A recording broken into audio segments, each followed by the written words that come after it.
In the early hours of January 9th, 2018, a powerful storm front approached Montecito. Most residents were sound asleep, exhausted from a traumatic holiday season. The massive Thomas Fire had subjected them to multiple evacuations and weeks away from their homes. Now a new threat loomed: heavy rain. Above East Valley Road, evacuations were mandatory. Below it, they were voluntary. The mountainside above Montecito was bare and blackened. Beginning at 3:34 a.m., 4 extreme bursts of rain pounded the steep slopes. Within minutes, an ocean of mud was hurtling down the creeks toward the unsuspecting town. Boulders the size of cars rolled along like marbles.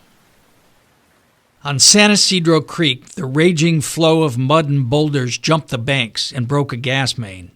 An explosion lit up the sky. It was the first sign for many that something was terribly wrong. This was a catastrophic debris flow, a rare event in the region. Under climate change, scientists say, debris flows will likely occur more often.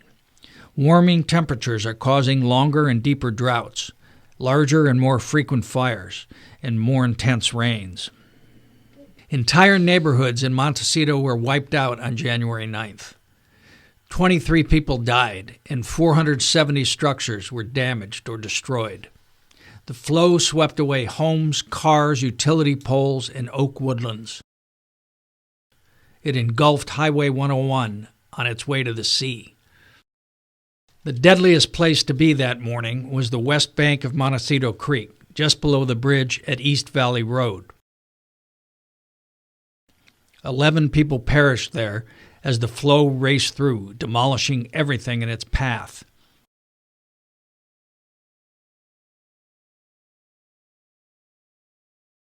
It was not the first time this neighborhood had been hit. In early 1914, a torrential debris-laden flood destroyed portions of an historic Latino community known as Spanish Town. On the east bank of Montecito Creek last January 9th, Mark Karplus was awakened by the early morning deluge. I looked out the window from my bed and I noticed the sky was orange, and kind of shook my head and said, "What's going on?" It looked like Mars in the morning, orange sky and everything. It looks like some boulders had hit a gas line, and the gas line was leaking and started on fire and was going straight up in the air. And I could see 2 columns of flames coming straight up, and the room started to shake. And I'm shocked. What's going on? And you could hear a big rumbling sound right after that. And I'm thinking, okay, those are probably boulders going down the creek. Because when we get a lot of rain, when the creek starts to fill up, boulders do go down the creek. And it makes a loud noise. And all of a sudden, it got really, really loud, really quickly. And it, the ground was still shaking. And I saw a wall of mud, which was rocks on top, rolling around on the top.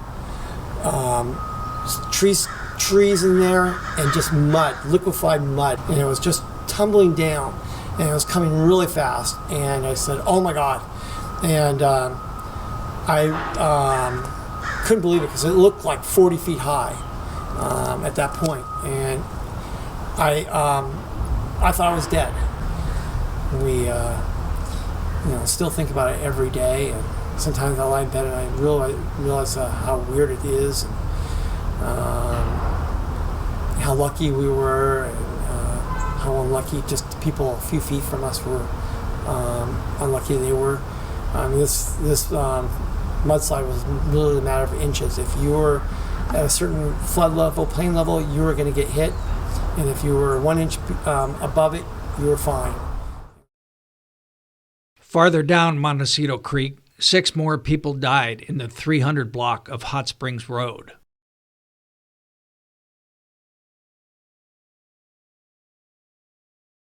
The night before, Lalo Barajas and his partner, Peter Flora, had packed their car and truck and were ready to leave at a moment's notice. Peter had discussed that he had been here for quite a number of years and through a couple close calls with the 95 storm. And he said if it comes to it, we may have to leave. So he pretty much stayed, for the most part, awake the whole night and was monitoring the creek. So from the moment I got up, I saw Peter looking out the window towards the street. The whole skyline, that direction was aglow with like an orange glow from a fire that had happened. So as soon as I woke up from the bedroom, I could see him, and he called me over to look at what was going on outside. So I ran over to where he was at, looked out, was trying to make sense of everything because I just woke up and was I couldn't understand what was going on. And it was not a few minutes after that I could start to feel the whole house was rumbling. I could feel the boulders kind of independently moving underneath the house. And I just kind of started to freak out a little bit. I could hear the transformers in the street popping.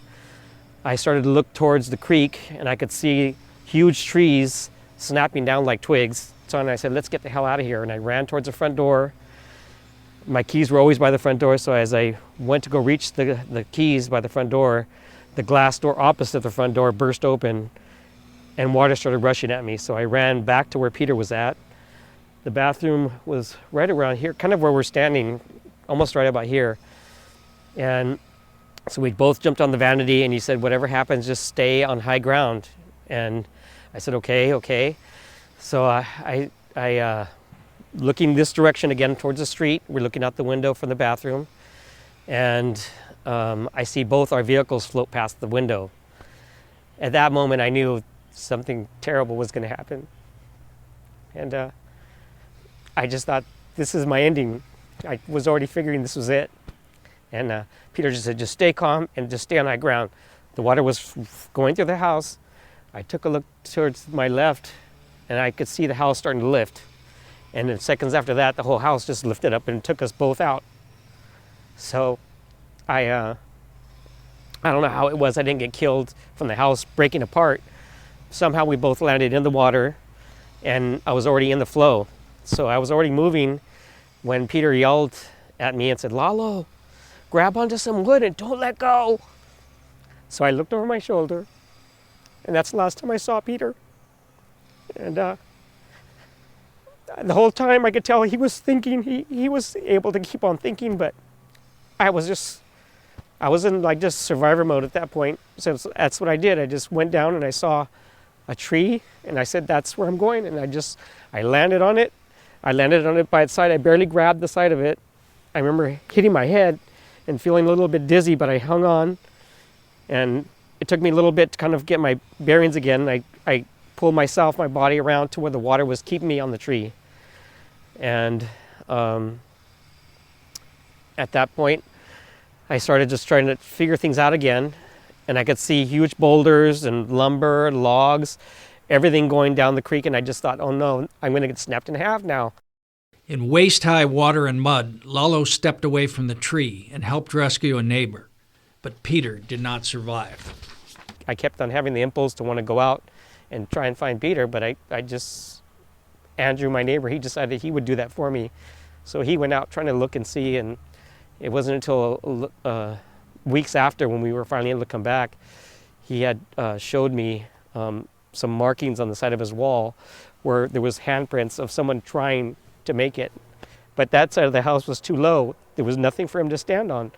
So I know he tried probably, but he didn't make it, so that was it. Peter, that was one of his passions, his gardens. So there was just an amazing, amazing garden. I remember coming home and going through the gate and just feeling like whatever stress I had for the day would just like melt. And he was just a wonderful guy that would never hesitate to help somebody. People would call him up, Peter, I need this. And he would stop whatever he was doing and be just more than happy to go and help people. He was just a person that, was always there for everybody and couldn't do enough for anyone, He was just open, crazy, wonderful, always had the desire to live life, to do just any and everything. Below Hot Springs on Olive Mill Road, Marco Farrell had put out sandbags to protect the house where he and his elderly parents lived. I was coming down the street, and because of the fire glow, you could see all the way up the street, and without a flashlight. And by now, I can start to hear the actual rumble coming down Olive Mill. It was still around the corner. I'm not going anywhere, but here comes the flash flood.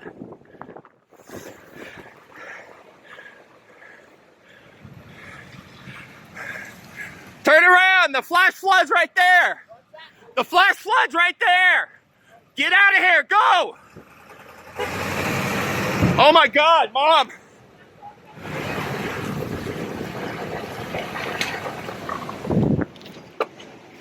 Close the door.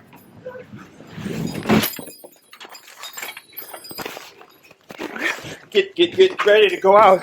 Wake Dad up. It's up to the counter over there. There's nothing I could do. I'm sorry, guys.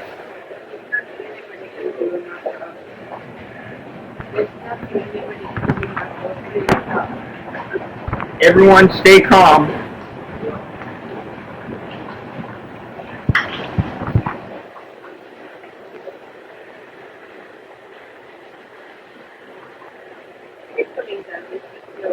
Yeah. Seems to be slowing down, everybody.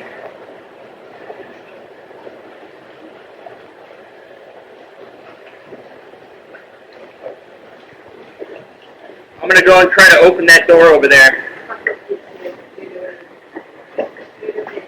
I'm gonna try to open that door over there.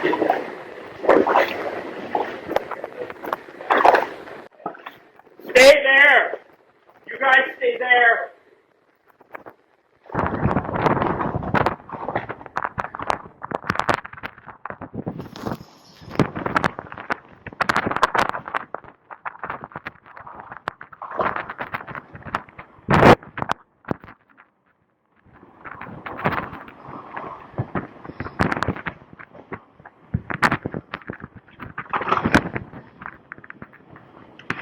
No, I think I'm gonna keep that closed.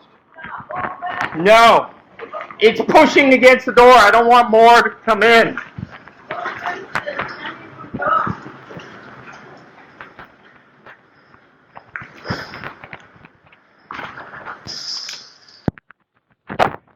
It's as tall outside as it is inside.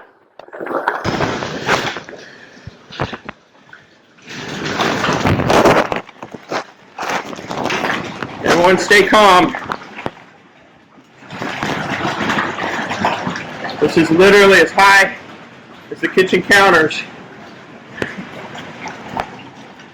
And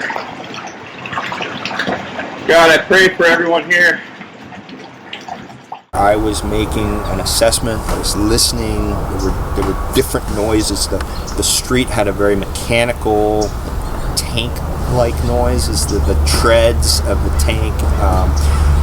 There were cars that were being rolled down the street. There were huge boulders, and it was very mechanical, is the best way I can describe it. Then the front of the house had that wet pancake batter sloshing around, and then huge impacts to the house with rocks and trees and boulders, and the whole house was shaking. A few minutes in, I said, "Dad, what time is it?" Because I knew we needed to survive until dawn. There was nobody coming to help us until the first rays of the sun started to break the darkness. And he said 4:07, I think. And I said, "God, that's 2 hours. We got to survive for 2 hours." And that was too scary of a thought. So I broke it down to one more second. We just got to survive one more second. If I can survive one more second, that means my folks are alive for one more second. To the east, the flow on San Isidro Creek was tearing through the heart of Montecito. As it surged downhill, it carried away 9 buildings at La Casa de Maria, a spiritual retreat. The main chapel filled with mud. On Randall Road, 6 of 7 homes were destroyed. In all, more than 24 structures on Randall and East Valley Roads and Glen Oaks Drive were damaged, and 4 people were killed. The same area was hit by debris flows in 1926 and 1964. and by a debris-laden flood in 1969. Some of the same properties have been damaged more than once. Curtis Skeen survived the flood of '69, 5 years after the Coyote Fire, at his childhood home on East Valley Lane. In 1969, I was standing in the other end of that house actually with my father, and we saw this thing come through. We had sandbagged the house about 4 feet high, and when we saw this debris-laden flood actually come through, it was about 3 feet high. But it went in all the same areas and same places in '69 that it did on January 9th. The only difference was January 9th it was, obviously substantially higher. You can see the mark on the house over there, which I guess would be somewhere around 8 feet or so, maybe 10 feet. And as it came down this street, it marked the building across the street there, and at that, just at that white window, which made it sort of 12 or 15 feet on this street. When I was in bed, I realized, when I opened my eyes, I heard this huge rumbling. Some people have described it as a freight train, and I would say, yes, possibly you could describe it as that, provided you're standing 10 or 15 feet next to a railroad track, because that's how loud it was. It shakes your very being. I saw it was bright orange outside, and then I suddenly saw my car floating by my window, and I realized immediately what was going on, and that prompted me to just jump out of bed, land on my feet. As soon as I landed on my feet, that whole side of the house broke down and the mud came in, and I just kept one step ahead of it as I moved from the bedroom into the kitchen. People have said to me, you must have been very scared. I wasn't scared. I was at some state of consciousness that's above that. I was just too busy listening for what I should do to be guided. I think if you're too scared, you can possibly make mistakes. I didn't, fortunately. And my life was spared, and I found myself standing under that olive tree. So I had whatever those number of hours were, 4 or 5 hours, to really contemplate life. I realized that I didn't have anything for which I should feel sorry for myself. I recognized that I had a lot for which to be grateful, beginning with the fact that my life had been spared. And I just focused quite literally every minute for the next however number of hours it was on being grateful. And I said to myself, I'm going to make a list of things I'm grateful for. And I just started thinking about all those things and kept thinking about them that whole night. There was the night was very quiet. Once it had passed, it was very, very quiet. It was only punctuated by the calls of someone that were crying. Someone was calling for help a quarter of a mile in that direction in Glen Oaks. I don't know who it was. But, I just prayed for that person. The deadliest disaster ever to strike Santa Barbara County has brought neighbors together. We greet each other with hugs now, complete strangers. And you're kind, and you let each other go at the stop sign, and it's a new place. And I get goosebumps now because that's what makes us emotional. That's what makes us want to stay, is the love of the community and people coming together. The mud didn't discriminate, rich or poor, tall or short, old or young. It took people from us. It took our friends, our neighbors, our family from us, from Montecito, and I think that it was a big wake-up call to a lot of people that it's the fabric of the community is what's really valuable. Right now, most people are still in decompression. They're still trying to get through this. It's been a year, and it's still really tough.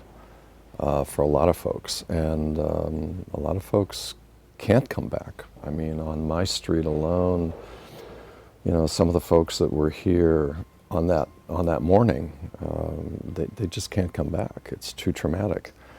But I'm very hopeful for Montecito, absolutely. I think there's no doubt that we will recover.